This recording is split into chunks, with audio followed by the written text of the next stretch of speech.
Boa noite aos irmãos, também aos amigos e todos aqueles que estão acompanhando. No corre-corre de um terminal rodoviário, algumas pessoas derrubaram o tabuleiro de maçãs do amor, derrubando todas ao chão. Somente um homem parou para ajudar a pequena vendedora. Ao começar a recolher as frutas, ele percebeu que ela era cega. E gentilmente, então, ajudou a levantar o tabuleiro e a juntar as maçãs. Ao ficar e ali verificar, viu que muitas tinham se estragado na queda. A menina, visivelmente apreensiva, falou: "Minha mãe vai ficar muito triste." "Não se preocupe, minha querida," disse-lhe o homem, "eu pago as maçãs que se estragaram." Pagou e despediu-se dela. Mas ela o chamou e perguntou: "Moço, você que é Jesus?" "Não, minha querida, não sou, mas sou um amigo dele." Jesus disse, irmãos, em João, no Evangelho: "Nisto conhecerão todos que sois meus discípulos, se tiverdes amor uns aos outros." O amor é a marca característica de alguém que está ligado a Cristo Jesus. Primeiro, este amor que se direciona a Deus e depois, então, se expressa ao próximo, seja ele quem for. E aí, irmãos, nós começamos quarta-feira passada estudarmos o Evangelho de João, capítulo 15, vamos abrir para lá. Evangelho de João, capítulo 15, e vamos ler hoje do versículo 9 ao 11. Evangelho de João, capítulo 15, vamos ler do versículo 9 ao 11.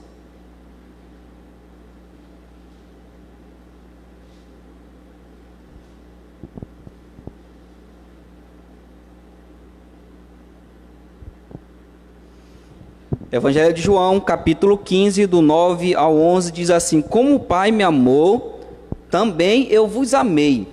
Permanecei no meu amor. Se guardardes os meus mandamentos, permanecereis no meu amor, assim como também eu tenho guardado os mandamentos de meu Pai, e no seu amor permaneço. Tenho-vos dito estas coisas, para que o meu gozo esteja em vós e o vosso gozo seja completo." Vamos orar ao Senhor. Senhor Deus Pai, obrigado por Tua palavra. Ó Deus, nos ajude nessa noite a compreendermos, ó Pai, que quando Cristo alcança uma vida, esta vida, ó Deus, produz alguns resultados. Resultados, ó Deus, que advêm da obra de Cristo Jesus naquela vida. Porque, ó Deus, são tantos os desafios que podemos presenciar. No fato, ó Deus, de alguém afirmar ser um cristão e viver como um cristão. Nos ajude nessa noite a entendermos isso, para a nossa própria reflexão e também, ó Deus, para aqueles que ainda não compreenderam o que significa o Evangelho e o que significa ser um servo de Cristo Jesus. É isso que nós pedimos, em nome dele nós oramos a Ti.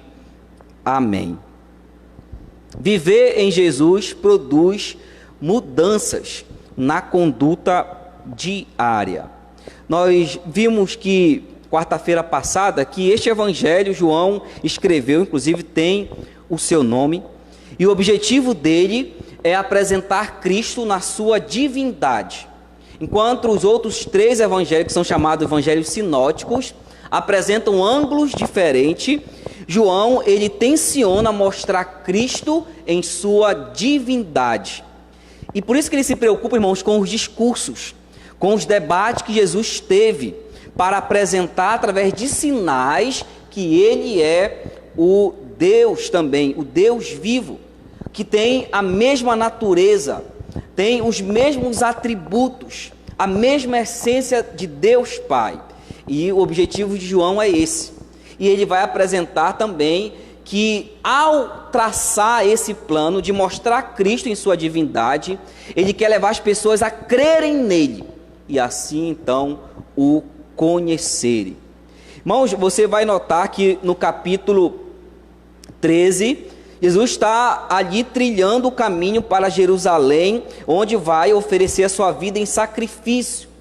E a partir desse ponto ele começa a ensinar os discípulos. No capítulo 13, ele lava os pés dos discípulos, mostrando que não há ninguém maior entre os servos, que cada um deve servir uns aos outros. Isso era importante, porque quando Cristo saísse fisicamente dali deles, eles precisavam servir uns aos outros.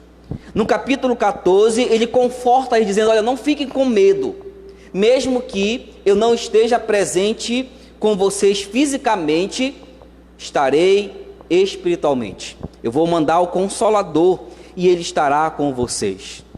E aí no capítulo 15, ele fala da relação que nós temos com ele, através de uma metáfora, que é a videira e os ramos. Essa metáfora, falamos quarta-feira passada, ela tem 4 personagens: o agricultor, a videira e 2 ramos. O ramo que a gente classifica como um ramo que não tem vida, que está morto, e o ramo vivo. O agricultor, irmãos, é Deus. Ele é o dono, né, da lavoura, vamos colocar assim. Cristo é a videira, chamada aqui no texto de a videira verdadeira. Por que ele classifica como videira verdadeira? Porque a videira, irmãos, era também aplicada a Israel. Mas Israel não é a videira verdadeira. Isso inclusive trouxe um problema para os judeus, que imaginavam que por nascer israelita, então eles eram pertencentes a Deus. É por isso que João vai mostrar que não basta ser um israelita, precisa estar ligado a quem? A Cristo Jesus. E aí, irmão, nós aprendemos quarta-feira passada que viver em Jesus produz mudanças na conduta diária. E há alguns resultados. Vimos 2 quarta-feira passada. O primeiro resultado qual foi? Frutos. Se alguém está ligado a Jesus Cristo, isso significa dizer que essa vida vai apresentar frutos. E sabe o que significa frutos, irmão? Não são serviços que eu presto a Deus em primazia. Frutos se refere primeiramente ao caráter nosso. Até porque você vai lembrar que Jesus vai dizer que existiam pessoas, lá em Mateus capítulo 7, né? Falsos profetas, que até faziam milagres no nome dele, mas não tinham nenhuma relação verdadeira com Cristo Jesus, mas usavam o nome dele. É por isso que frutos se aplica à conduta que reflete Cristo Jesus, o meu caráter, né? Então alguém que está ligado a Cristo, ele recebe vida de Cristo, recebe a influência, a direção. Os ensinos de Cristo se apresentam naquela vida, no seu caráter. Por isso, alguém que está ligado a ele, o ramo vivo, ele então vai apresentar frutos. Nós vimos isso. O ramo morto, irmãos, é alguém que apenas professa ter uma relação com Cristo, que o conhece, mas fica no campo apenas do consentimento intelectual. Ele não apresenta frutos. Ele pode até servir a Deus. Nós falamos aqui, né, que esse ramo que não dá frutos se aplica primeiro a quem? A Judas. Judas é um bom exemplo disso, porque ele andava com Jesus, ele via os milagres que Jesus fez, ele ouvia os ensinamentos de Jesus, inclusive ele trabalhava para Jesus, porque ele cuidava das finanças do grupo, né? Todavia, Judas, irmãos, era uma pessoa que não apresentava no seu caráter o quê? Cristo Jesus, porque ele era desonesto. Quando ele ficava preocupado naquela ocasião em que né, foi derramado aquele perfume, e ele fez um comentário que deveria ser vendido aquilo e dado aos pobres, não era porque ele amava os pobres, mas porque ele tirava dos recursos que eram dados para a obra. Então, Judas é um exemplo disso. Alguém perto de Jesus, alguém que andava com Jesus, alguém que ouvia Jesus, alguém que servia a Jesus, mas não era alguém que produzia em seu caráter Cristo Jesus. Então é o ramo que nós vimos, o ramo morto. Então o primeiro resultado são os frutos. O segundo resultado que nós vimos também, irmãos, é a perseverança. Não basta eu apresentar frutos num dia. Esses frutos precisam se apresentar continuamente. Então alguém que foi alcançado por Cristo, ele se torna alguém perseverante. Ele continua a servir a Cristo. Ele continua a dar frutos, seja qual for a estação, seja qual for a tempestade, seja qual for a circunstância, ele continua apegado a Cristo. A ideia de perseverança, irmãos, é que essa pessoa compreende que ela não pode viver sem Jesus. Ela está apegada a Ele continuamente, porque dele, lembra que ele falou isso no capítulo 10 de João: eu vos dou vida e vida em abundância. Então alguém que está ligado a Cristo, ele recebe vida verdadeira. Então ele sabe que ele não pode viver longe dele. E é por isso que a cada dia ele anda com Cristo, ele vive com Cristo, ele serve a Cristo, ele reflete a Cristo Jesus. Ele não passa um dia sem falar com Ele, sem pedir a sua orientação, porque ele depende, ele permanece, ele está apegado a Cristo Jesus. É o segundo resultado que nós vimos que o viver de Jesus produz na vida daquele que foi alcançado. E o terceiro e último resultado desse texto, irmão, é o amor. Olha como ele fala aí no versículo de número 9, Evangelho de João, capítulo 15, versículo 9: como o Pai me amou, também eu vos amei, permanecei no meu amor. Esse é o terceiro resultado que é produzido na vida de alguém que Cristo alcançou, é o amor. Agora a pergunta é, irmãos, qual é o conceito de amor que nós temos? Qual é o conceito de amor que nós definimos para viver e para expressar? Talvez muitos vão dizer e vão achar que amor é aquilo que eu sinto pelo outro, é aquilo que me faz sentir algo. Talvez eu diga assim, eu sinto desejo de ajudar alguém, então eu estou amando alguém. Será que esse é o conceito de amor, irmãos? Quando nós olhamos para o conceito bíblico de amor, que o conceito é baseado em Deus, no amor ágape, significa um compromisso incondicional, real e total. Amar alguém é fazer o bem pelo outro, advindo de uma intenção sincera que leva a uma ação bondosa. Então esse amor que ele fala aqui como resultado na vida de alguém que foi alcançado por Cristo, é o amor que primeiro eu direciono a quem? A Deus, que é a minha ligação vertical, e depois horizontal. Então o amor de Deus, irmãos, é um amor sem interesse. Ele nos alcançou mesmo sabendo que nós não temos nada para oferecer a Ele. Um amor sacrificial.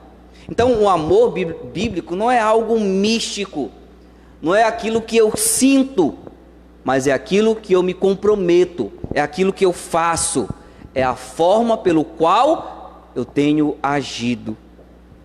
Então, irmão, logicamente, esse é o conceito do amor. E aí eu quero trazer dois exemplos bíblicos para a gente exemplificar essa questão do amor, para ficar mais claro para nós. O primeiro exemplo que eu quero trazer é do homem chamado na Bíblia jovem rico. Vocês vão lembrar dessa história, lá em Lucas 18. Este homem, quando Cristo encontra com ele, ele pergunta para Jesus Cristo o seguinte: o que eu farei para herdar a vida eterna? Ele pergunta para Cristo. Isso é interessante porque bem poucas pessoas tinham essa preocupação, mas ele tem, em saber o destino eterno. E Cristo pergunta para ele: conhece os mandamentos? E ele fala lá alguns dos mandamentos: não adulterarás, não matarás. Mas Cristo omite um mandamento lá. Sabe qual é o mandamento que ele omite? Não cobiçarás. E é de forma proposital que ele faz isso, porque Cristo conhecia as pessoas. E aí esse jovem, esse homem rico, ele responde e diz o seguinte: tudo isso eu tenho observado desde a minha juventude. Em outras palavras, olha, eu tenho andado de acordo com esses mandamentos desde a minha juventude. Ele afirmou isso. Então Cristo diz para ele: então, se isso é verdade, Cristo diz para ele: vai, faz o quê? Vende tudo que tens, dá aos pobres, e depois vem e segue-me.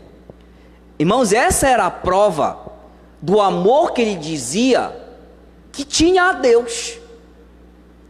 Cristo colocou essa prova para ele, porque ele tinha um conceito dos mandamentos, e que ele achava que observava esses mandamentos.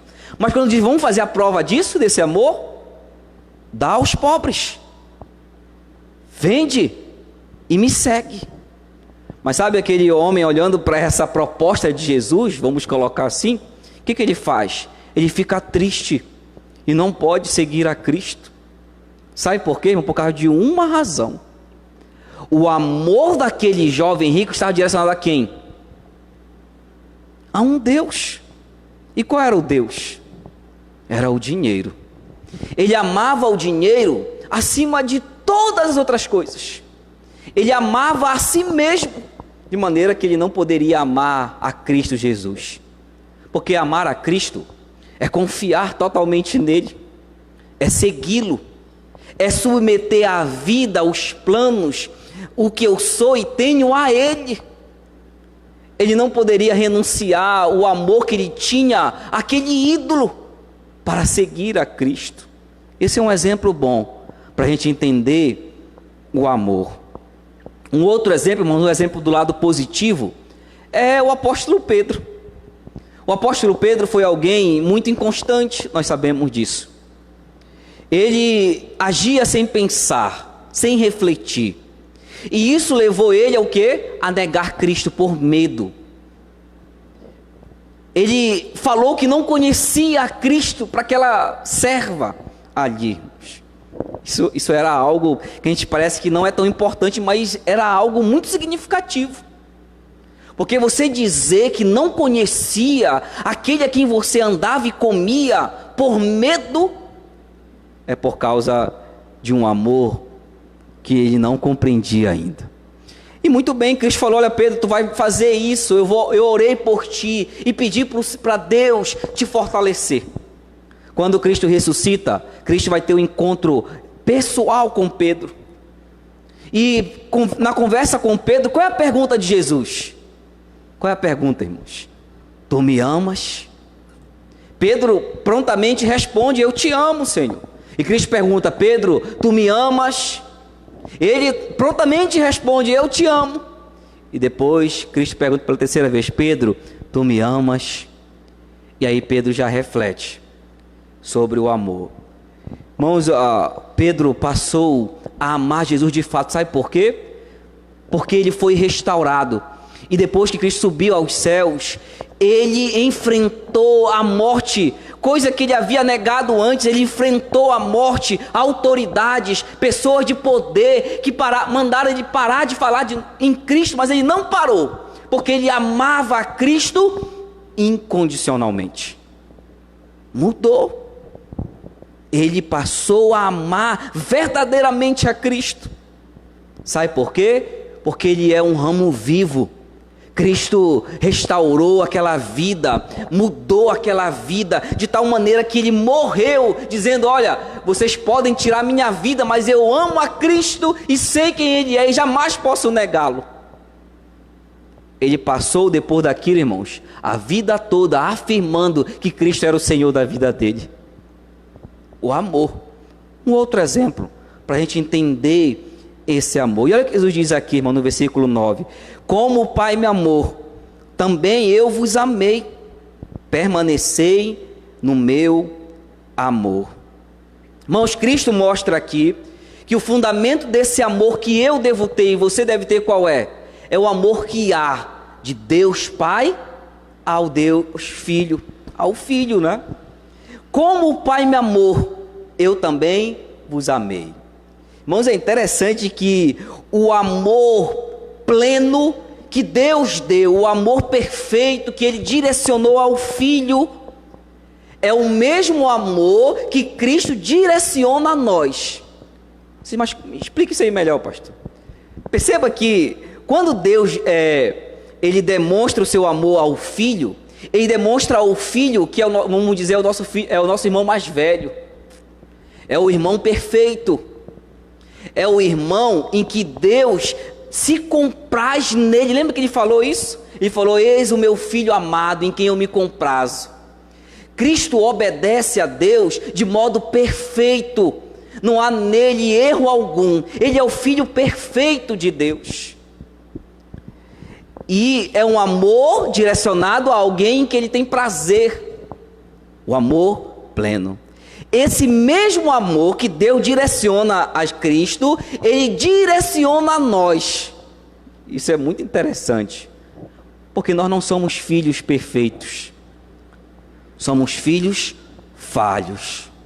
Mas o mesmo amor com que Cristo é amado, Ele direciona a nós. Você veja a grandiosidade desse amor que nós recebemos. Ele diz: como o Pai me amou, também eu vos amei. Esse amor, irmãos, eu não mereço, porque é o mesmo amor que Cristo recebe, o amor do Filho perfeito. Ele direciona a mim, um imperfeito. Como o Pai me amou, também eu vos amei, permanecei no meu amor. Como é que Ele pode amar a mim da mesma forma como Deus o amou? É o fundamento. Irmãos, o meu amor deve se basear neste amor aqui. A ideia que João passa aqui, irmãos, é que há uma família aqui. Nós temos Deus como nosso Pai, Cristo, o Filho unigênito, o irmão nosso mais velho, o irmão perfeito. E nós fomos adotados por esse Pai, o Pai Celestial, por meio do Filho unigênito, que entregou a sua vida por nós na cruz do Calvário, para que eu e você pudéssemos ser inseridos nesta família, a família perfeita, a família de Deus, onde reina o quê? O amor verdadeiro, onde reina este amor. Então ele mostra primeiramente aí que o fundamento do amor é essa relação de Deus Pai com Deus Filho, o Filho unigênito. Irmãos, então o amor verdadeiro e profundo e intenso com o qual eu fui alcançado deve refletir nas minhas relações com as pessoas, porque eu fui capacitado de receber um amor genuíno, mesmo não merecendo, mas eu recebi esse amor e devo então expressar. Alguém vai dizer: mas pastor, nem sempre eu posso amar alguém. E olha que Paulo vai dizer em Romanos 5:4: porque o amor de Deus é derramado em nossos corações pelo Espírito Santo que nos foi outorgado. A ideia lá, irmãos, é que o amor continua a jorrar abundantemente sobre as nossas vidas, de maneira que eu posso amar o outro, eu posso amar o próximo.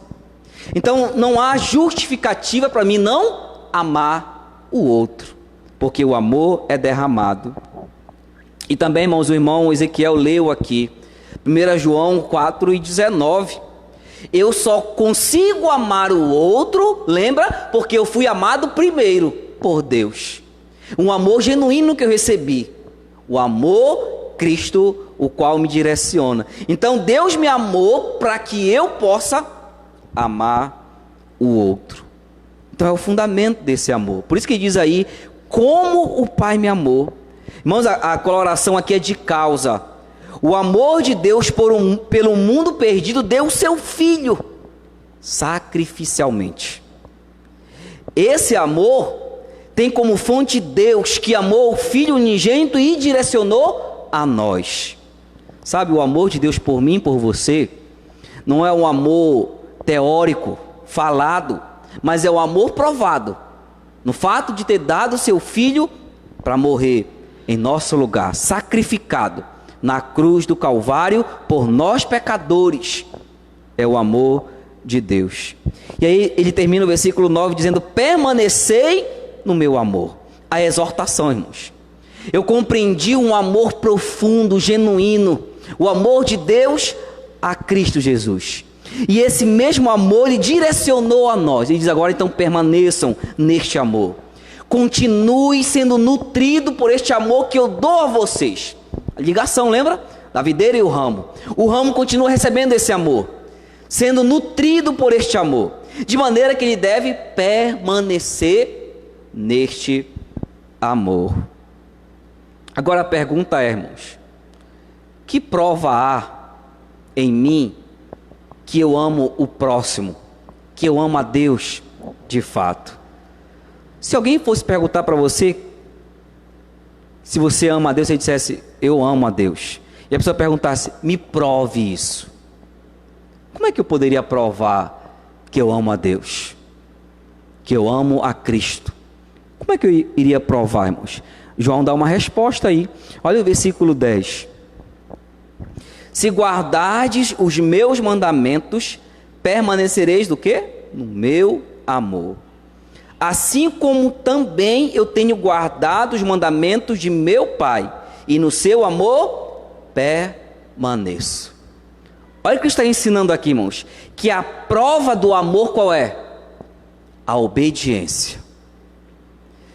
E Cristo não está falando isso para nós porque Ele está dando um ensino em que Ele ouviu de alguém, mas Ele está dizendo isso para nós baseado nessa prova que Ele mesmo fez, porque Ele diz aí: olha, eu obedeço os mandamentos de Deus, do meu Pai. Ele diz aí: porque eu tenho guardado os mandamentos de meu Pai, e no seu amor permaneço. Irmão, sabe qual foi a vida de Cristo? A Bíblia descreve isso, que ele foi obediente até a morte, e morte de cruz. Ele obedeceu todo o plano de Deus, submeteu-se a todos os mandamentos. Ele observou a cada passo da sua vida a vontade de Deus. Irmãos, Cristo renunciou, inclusive, os seus próprios atributos divinos para cumprir a missão de Deus que havia dado para ele, de oferecer a sua vida em sacrifício. Então ele renunciou tudo por um tempo para obedecer a Deus. Então ele diz para nós: assim como eu fiz em minha vida, em obediência aos mandamentos de meu Pai, você deve, como prova do amor seu a mim, obedecer. Sabe o que significa isso, irmãos? Que se eu digo que eu amo a Deus, mas a minha vida não há evidência da obediência, eu posso concluir que eu não amo a Deus. Eu preciso obedecer como prova de que esse amor me alcançou. E sabe o que é obedecer, irmãos? É quando eu posso renunciar coisas por amor a Cristo. Quando eu posso dizer não para o pecado por amor a Cristo. Mesmo que eu sofra por isso, mas eu posso dizer não. É obedecer no meu cotidiano, prova do amor a Cristo Jesus. Se guardardes os meus mandamentos. Irmãos, guardar aqui não é colocar no coração como se fosse um baú para depositar na mente esse ensino. Mas o guardar aqui é ter os mandamentos, e não se refere aqui, irmãos, aos 10 mandamentos, mas se refere aos ensinos de Cristo Jesus. É tê-los no coração como uma bússola, como um guia para o meu viver. Eu baseio a minha vida nesses ensinos, de maneira que tudo que eu faço, seja lá no meu trabalho, quando eu estou servindo lá no meu trabalho, eu sirvo como um servo de Cristo Jesus, como alguém no lar, seja esposa, seja filho, seja marido, como alguém na sociedade. Eu sou alguém que obedeço a Deus, eu vivo. Então esses mandamentos não estão na minha mente apenas, mas esses mandamentos descem para os meus braços, para minhas pernas, para minha boca, para o meu olhar, para o meu ouvir. Eles estão presentes no meu cotidiano. É isso que significa guardar esses mandamentos. É tê-los como fundamento da minha vida prática. Fé e prática. Eu vivo esses mandamentos. Irmãos, o padrão da obediência, quem é? Cristo Jesus. Você diz, pastor, mas como é que eu vou obedecer igual a Cristo? É verdade que eu não posso. Eu não sou perfeito. Ele é, eu não. Mas o padrão dessa minha obediência é Ele. Como foi que Ele submeteu a Deus? Como Ele obedeceu? Como Ele seguiu seus planos? É o meu alvo, é o meu padrão, é o meu modelo de obediência. É Cristo Jesus. Sabe que isso é importante, irmão? Sabe por quê? Porque às vezes eu sou um tipo de crente que me baseio no outro. Eu digo assim, irmão, a igreja não é tão fervorosa, então eu vou procurar outra igreja. Está baseado em quem? Em coisas e pessoas, o amor dele a Deus. Eu não quero mais fazer isso porque o irmão não faz também. Está baseado em que o amor dele? No outro, não a Cristo. Então diz, olha, o padrão desse amor, da obediência, é para Ele que eu vou olhar, é Cristo Jesus, eu vou olhar. Então a prova do amor, se você ama de fato a Cristo, é a obediência. Assim como também eu tenho guardado os mandamentos de meu Pai, e no seu amor permaneço. O amor de Jesus pelo Pai foi demonstrado em sua obediência. E sabe qual foi a recompensa, irmão, de Cristo? De ser alguém que vive para agradar, ele viveu para agradar a Deus Pai.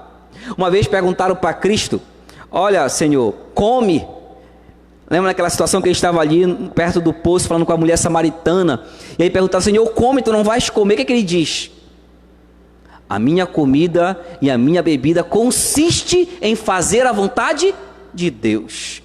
Irmãos, Cristo tinha prazer em obedecer a Deus, prazer. Então ele se agradava em satisfazer a vontade de Deus. Esse é o modelo da minha obediência.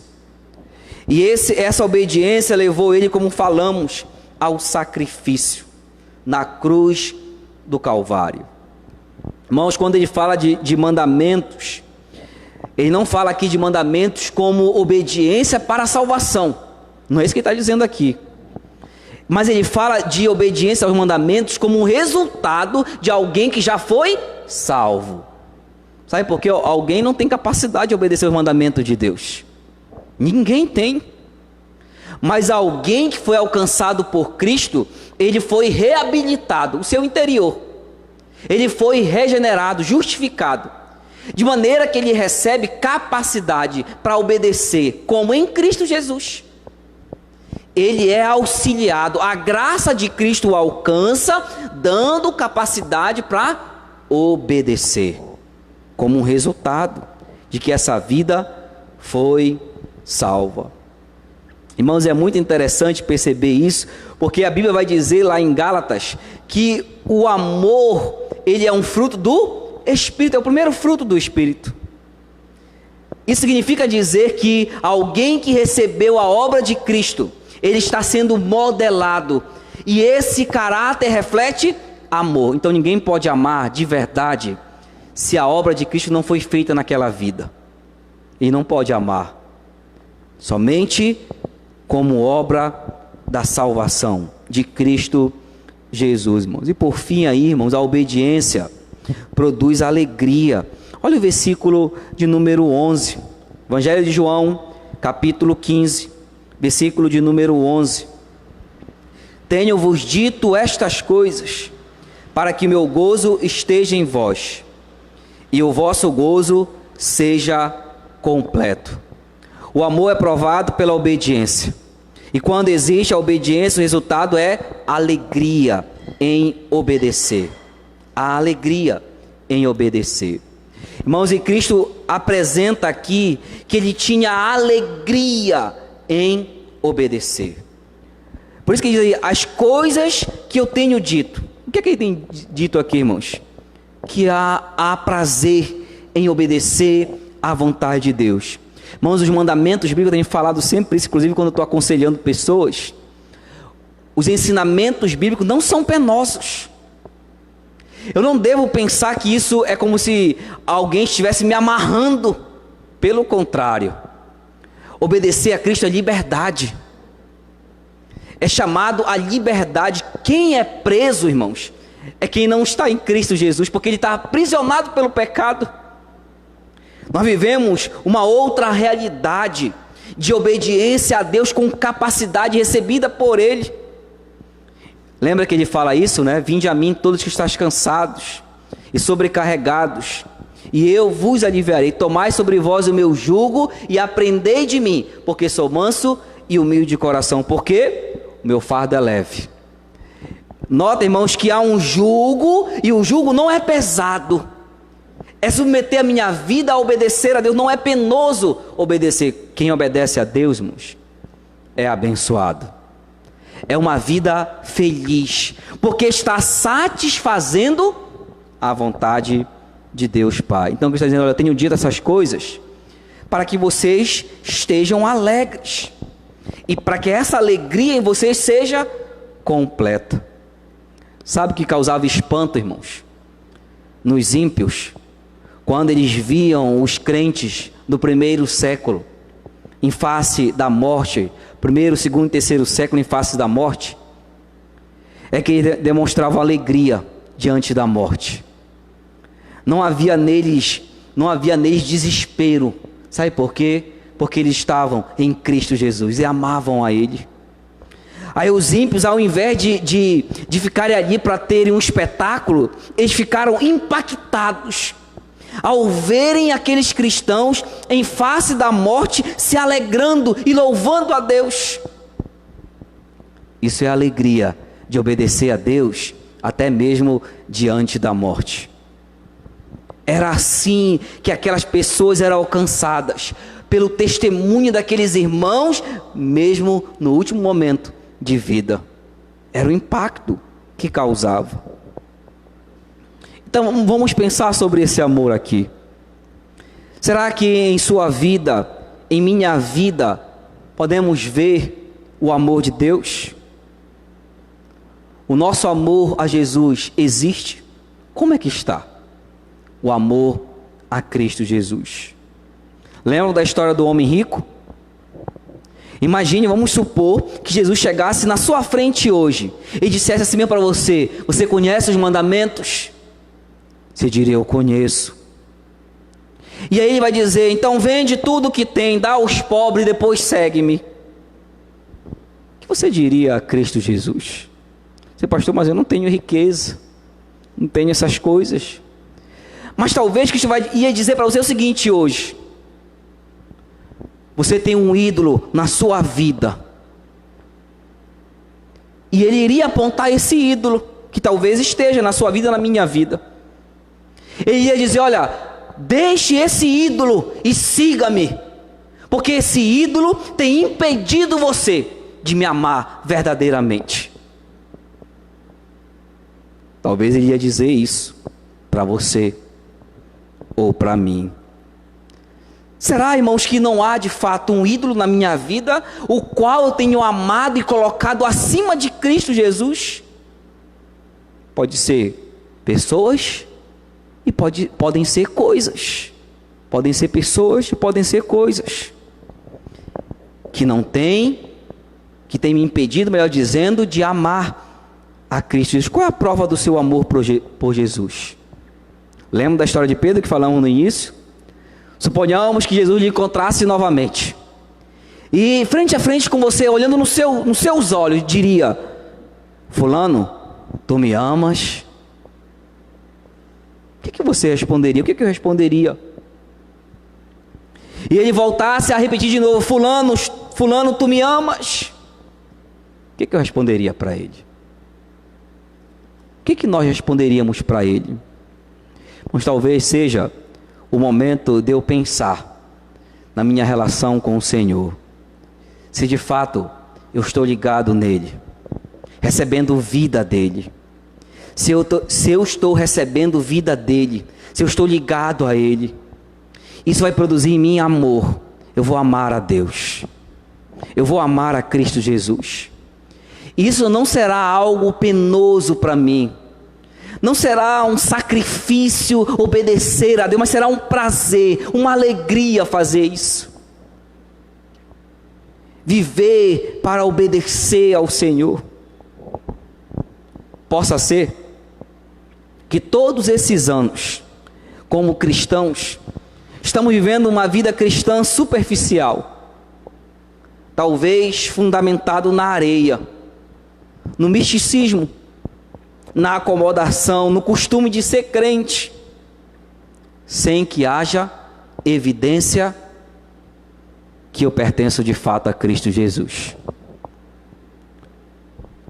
Pois, por exemplo, se o pecado, irmãos, se o pecado é mais prazeroso e chama mais a minha atenção do que a alegria de obedecer a Deus e a sua palavra, há algo errado comigo. De sorte que se a minha vida é conduzida por esses desejos habitualmente, então possa ser que é um sinal de que eu preciso ser regenerado, que eu preciso nascer de novo, que a vida de Cristo não está ainda em mim, produzindo amor, obediência, frutos, perseverança. Pois alguém regenerado pode até falhar, mas o seu prazer está na lei de Deus. O seu prazer está em obedecer ao Senhor. Ele sente satisfação em obedecer a Deus. E ele pode amar a Deus e o próximo. Qual é a sua dificuldade, por exemplo, em amar? A minha dificuldade em amar o próximo. Aquelas pessoas que fazem mal para mim. Eu não vou pensar naquelas pessoas que me fazem bem, porque é fácil amar essas pessoas. Mas aquelas pessoas que me causam mal, aquelas pessoas que me maltratam, aquelas pessoas que querem me causar um dano. Jesus falou que eu devo amar essas pessoas. E sabe, irmão, toda vez que você pensar nessas pessoas, lembre quem você era, quem nós éramos e quem nós somos. Deus olhou para nós e disse: olha, esse aqui é um pecador. E Ele nos amou. Ele decidiu fazer isso. E todos os dias nós estávamos ofendendo a Deus com o nosso viver, mas Ele nos amou. Então, Ele me capacitou a amar aquela pessoa que me faz mal, que me maltrata, que me causa um dano, que quer o meu mal. Ele diz: ame o teu inimigo. Não é o que eu sinto, mas é o que eu devo fazer. Obedecer a Deus. E obedecer a Deus significa fazer o bem àquela pessoa. Então nós ouvimos aqui nesse texto da palavra de Deus que viver em Jesus produz mudanças na conduta diária. E vimos aqui 3 resultados que é produzido. O primeiro resultado qual foi? Frutos. Os frutos vão aparecer. O segundo resultado é a perseverança, o apego a Cristo Jesus. E o terceiro resultado que aprendemos nessa noite é o amor a Cristo e o amor ao outro. Eu quero que você baixe sua cabeça, você que está aqui e você que está nos acompanhando. Eu quero que você reflita. Se de fato esses resultados estão aparecendo na sua vida, na minha vida. Frutos. Onde estão os frutos na sua vida? Amor, paz, longanimidade, benignidade, bondade, fidelidade, mansidão, domínio próprio. Contra essas coisas não há lei. Onde estão os frutos? Precisa aparecer. Se Cristo me alcançou, os frutos vão aparecer. Se Cristo me alcançou, eu vou perseverar. Não haverá um tempo na minha vida em que eu quero abandonar Cristo, em que eu quero desistir, quero sair e ir para o mundo. Perseverança. Vou lutar, vou continuar pegado a Ele, agarrado em Cristo Jesus, porque eu dependo dEle.